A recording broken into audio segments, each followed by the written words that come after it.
No, bro. I said I wanted some coffee. Coffee. Coffee. Not Maxwell House. Maxwell House gave me the run so bad last time you got that. I crapped my pants legit twice in the same day. Talking about laundry being a pain in the ass, pun intended. You didn't think that was funny? I got a text. Screw you. That was recording, bro. Wow, that would have been embarrassing if that posted. Wow. Welcome to the show, everybody. This is the artist formerly known as Chad Burns, now known as the YouTuber MaxPower. I'm going to go with my old name. I'm going to do a quick review on WWE Stomping Grounds and AEW's Fyter Fest.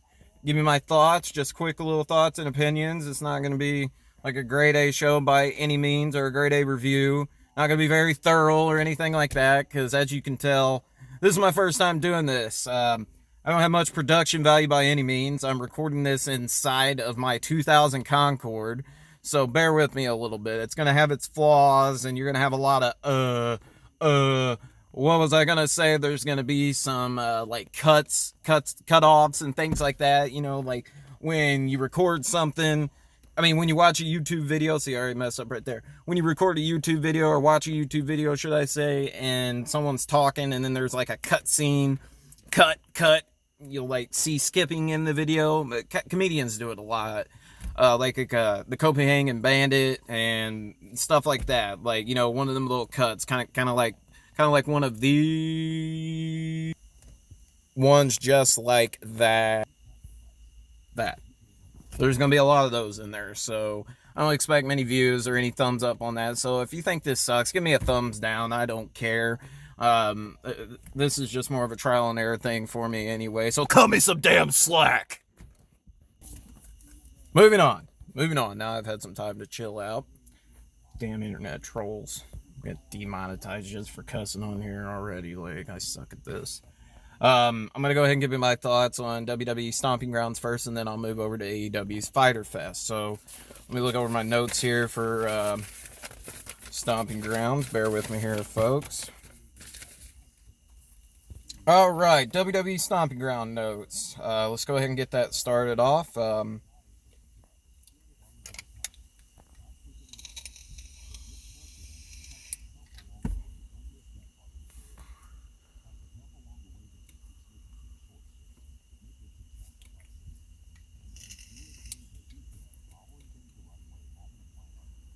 Yeah, that's it. Because I don't have anything to say about it. It sucked.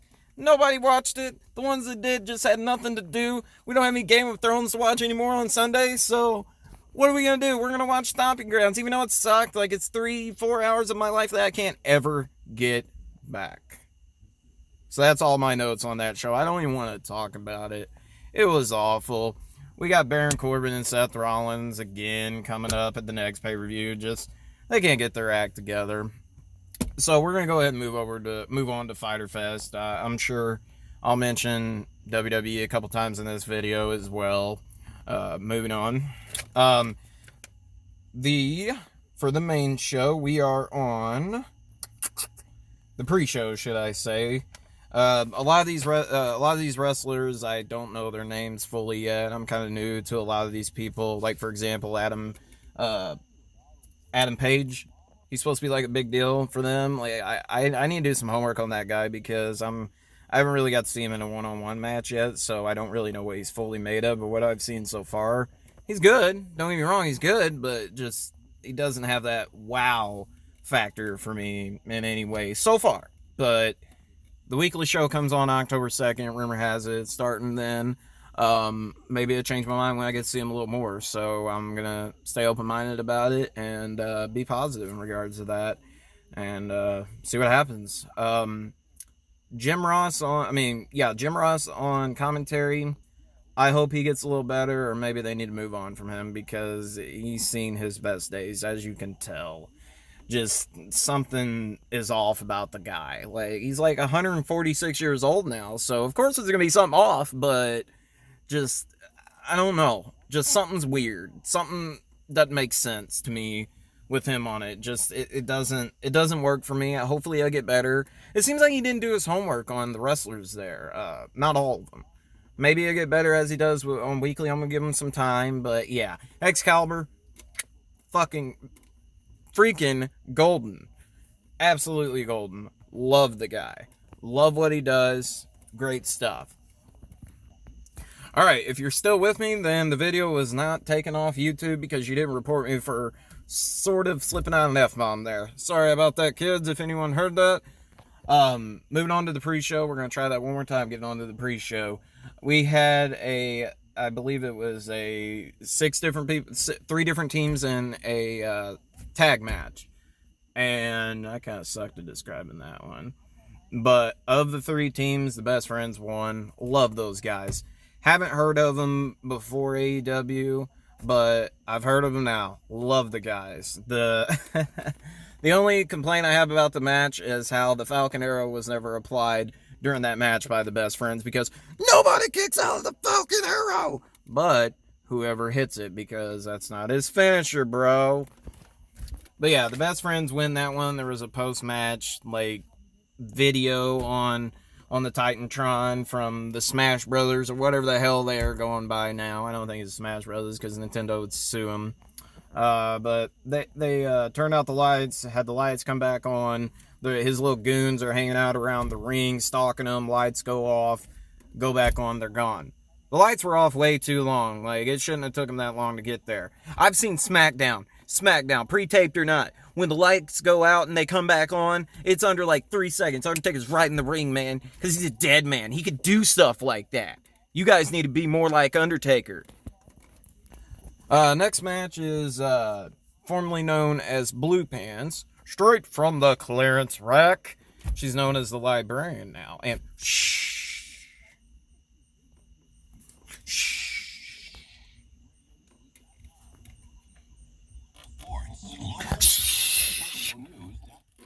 jeez, Librarian's on.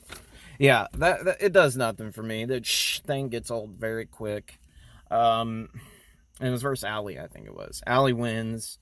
Not much to the match. There was a little, it wasn't that good, but it wasn't that bad. It was better than any kind of average thing WWE puts on, women's wrestling wise, for the most part. There was a spot in the match that the fans actually chant, "We can't read, we can't read," and "hooked on phonics." I laugh out loud at that. That was pretty clever. But moving on to the next match, we had some dude versus the CEO dude, gaming dude. I don't even know who they are. It was a gimmick match, hardcore. It was more for fun. It was a comedy act. I get it. It was alright for what it was. I will never go back and rewatch it, but it was alright for what it was. When the dude pulled out an arcade stick and hit him with it, that was pretty funny. And Excalibur doing on commentary when dude was putting him in the little kiddie pool. He's gonna commit murder! That was different. It was a breath of fresh air opposed to WWE's PG stuff, There was a moment in the match where one of them I don't remember the names, guys, sorry. CEO dude wrapped a cord around the other baby oil dude's throat. And I was like, man, if you were in WWE, that would have got you fired. Daniel Bryan, 2007, 8 pun there. May have got that time frame wrong. But yeah, he got fired for that. If that was WWE, CEO would have been fired on that spot. But anyway, other dude, not CEO dude, loses, or other dude, not CEO, wins. He pulls, I'm not even going to go into the whole, he pulls the thong out and puts a claw on him thing, a comedy act. So we're moving on to the pre-show. The main show. The pre-show, it was alright. It ain't nothing again. I'll go back and rewatch. It was alright for what it was. But as we move on to the main show, I want to go ahead and get this out here. People actually stated that this show was worse than WWE Stomping Grounds. And for that, I say to you, you are some stupid mother... Stomping Grounds was worthless and absolutely a piece of Haha. See, YouTube? I didn't cuss. You can't get rid of me now. You can't kick me off and get rid of my videos now because I found a way to avoid cussing but still cuss at the same time. Or should I say face? Yeah, there you go. Again, people said that Stomping Grounds was better than Fyter Fest, and I say to you, right, right.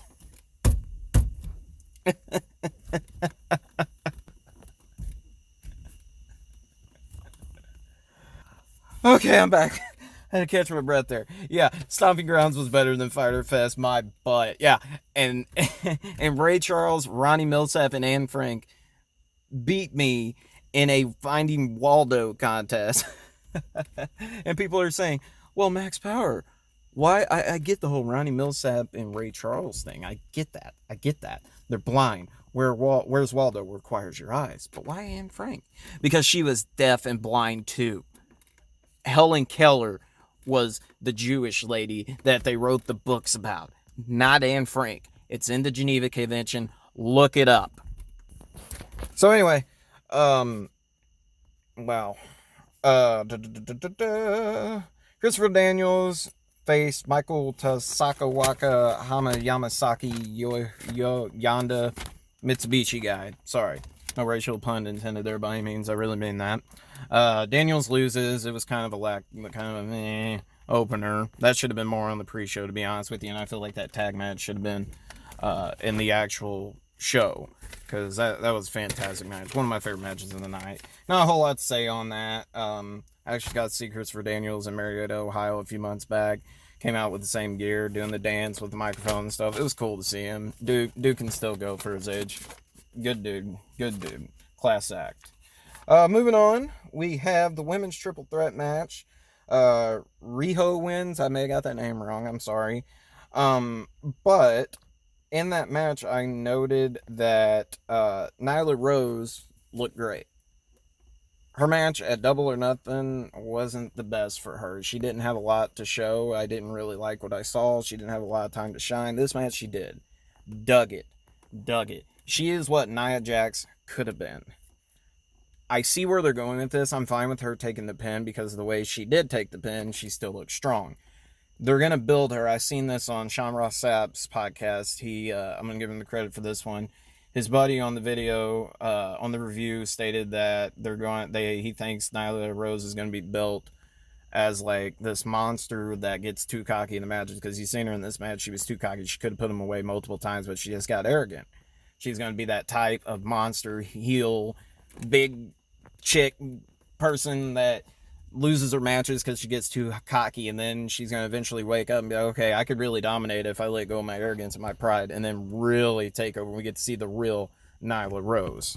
So it's going to be exciting to see that, and their women's division is going to be great. Really excited for their women's title to debut, whenever that may be. Now we move on to the next match. I'm sorry, these names are still so new to me. Adam Page and MJF and Havoc versus who was the last one? Jungle Boy. Great match. One of the best matches of the night. I already said about Adam Page that I need to do some homework on him so I can get some more feel for him and see why they're really going with this guy as one of their top stars. He's got to be pretty solid if they're going to give him that kind of like a push right off the bat. So I need to do some homework on him. Of this match, I really felt like Jungle Boy really stood out in this match. He had some awesome spots in it, and I think he's got a big, bright future with that company. He ain't going to be like a main eventer by no means, but he's going to be like the Spike Dudley of AEW. Havoc didn't do a whole lot for me in this match. I know he was there mainly just for his namesake, and that's cool. I'd love to see Havoc and Dean Ambrose in a death match. That would be some crazy stuff. Anyway, Adam Page wins this one. I think it was the right call. He has a match with Jericho coming up, so you got to keep him looking strong, so I'm fine with that. If he was going to lose, I didn't want him to take the pin, but I think they made the right call for sure. MJF did a pre-match promo that was just gold. Like, I've only seen MJF twice, Double or Nothing and tonight on Fyter Fest, and favorite parts of both shows, man. Straight up, favorite. Love him. Dude is a heat magnet. When that guy can look at you and say the most awful heel things to you, and you hate him so much, but then you thank him for that insult, that's a guy that is a master at his craft. And I see bright things for this guy. Potentially, maybe he'll screw over Adam Page in his title match with Jericho at All Out.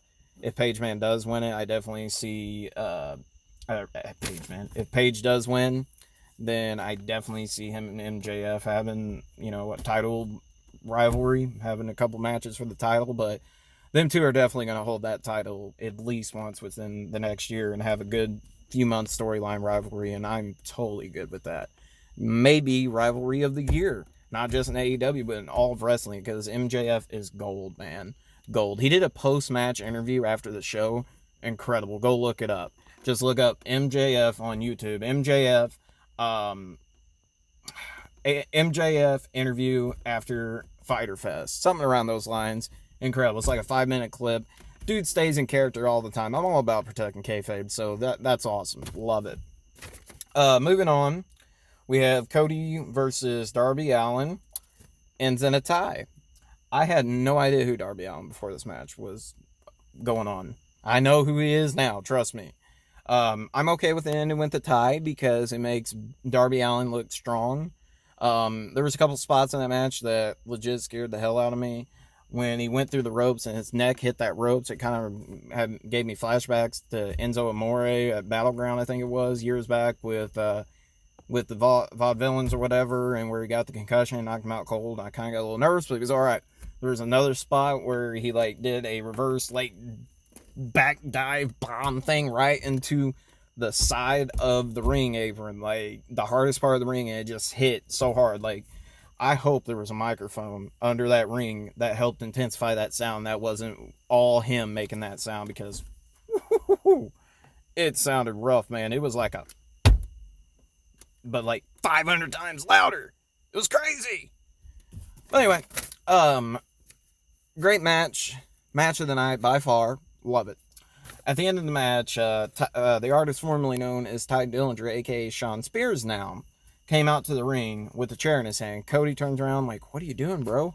Wham! Hits him with a horrible, nasty chair shot. Unprotected. No hands up, nothing. Just straight up right to the head. Looked like it knocked him out cold. Sold it like crazy. Turned out it wasn't a sell at all. It really hurt Cody.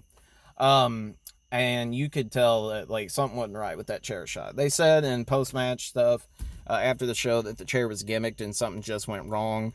My personal opinion, there is entertaining as that is to watch. There's just no reason for you to do that. So moving forward, you need to kind of take a little bit of step back doing the chair shots unprotected, because there's just, we don't need another Chris Benoit situation on our hands, guys. I appreciate what you want to do for us to entertain us, but it's just not worth it. It's just not worth it. So take care of yourselves. I want to see you tomorrow night or next week or next month wrestle again. I don't want you to do all that just for one night, for one match. I want to see you some more, bro. Take care of yourself. But something funny about how that after that match was over in that nasty chair shot, he ended up needing 12 stitches, by the way. MJF was the first one that came out to check on Cody. Some people thought that took away some of his heel heat. I disagree. I get that you need to protect kayfabe, and MJF is protecting kayfabe better than probably anybody else on that roster. Straight up. I'm fine with him coming out there, because it is highly noted that MJF and Cody Rhodes are best friends outside of the company. Best friends. So it makes it feel more real when he came out there. So he is protecting kayfabe, and I'm okay with that. Just protect that chair shot again. Don't ever do that again, guys, please. That scared the heck out of me. Don't do that again. So one final note on the Cody Rhodes match. When they came out to the ring, they didn't announce him as Cody Rhodes because the whole WWE owning the last name for him, bullcrap. They announced it as, coming to the ring, Cody with Brandy Rhodes. They intensified the Rhodes thing. That was pretty clever to still get both of those names in. That was good stuff. I appreciate that. I saw what you did there. Last match we had, or technically the last match of the night, was the Spot Monkey match. The Elite against the Lucha Brothers and whoever the other dude was. They had great match. Loaded with spots. Spot Monkey match, as I said, but that's okay. That's what they do. It was entertaining as heck. when Omega and the Young Bucks came out, they were dressed up as Street Fighter. Freaking awesome. Loved it. They even had Justin Roberts at one point go, "Round 1, fight!" I choose to believe that was a jab at WWE because Vince McMahon said that he was thinking about doing rounds in matches. I choose to believe that was a jab at Vince. That wasn't just a Street Fighter reference. And if you disagree, then okay. So anyway, moving on. There was a lot of spots in this match, and it worked. I get that's what they needed to do. Kenny Omega gets the pin on the Lucha Brothers. Great match. Ref didn't have any order in it, but that's the way it was supposed to be, so I'm fine with it. Great match. Great match. After the match, they all kind of talk. Kenny Omega talks to Pentagon Jr. and kind of says, "We need to do this again." He's like, yeah. I agree. I could watch them wrestle every night of the week. My neighbor's over here outside and just kind of staring at me at the car, wondering who the hell I'm talking to. She probably thinks I'm crazy. She's right. So anyway, we move on to the last match. Jon Moxley versus Joey Janela. Never heard of Joey Janela before. Kind of looked like an out-of-shape dude. The match didn't really do much for me. It was loaded with barbed wire spots, things like that. Your standard, like, kind of lower kind of death match kind of thing. It was unsanctioned. It was alright. Moxley obviously wins. I felt like they could have gave him a better and more believable opponent. But it's okay. People would have paid to see Jon Moxley face the dude in AEW that has no legs. They would have paid to see that. So I get why they did that. They were saving a bigger match, a bigger name for another time. Because this wasn't an actual pay-per-view. It was just kind of a show for exposure. And that's all it was, people. It was just a show for exposure. It wasn't trying to compete with WWE by any means. It was just, hey, this is us. This is our product. This is our superstars, our wrestlers, not superstars. Sorry, Vince got that crap stuck in my head, probably for life. Kind of a appetizer, a small taste of what's to come, and it's gonna be awesome. But yeah, Moxley wins. Obviously, right call. It's what needed to happen. After the match, Kenny Omega came out and attacked him post-match, kind of like Moxley did to him at Double or Nothing. Beat the heck out of him with some gimmicks, some foreign objects.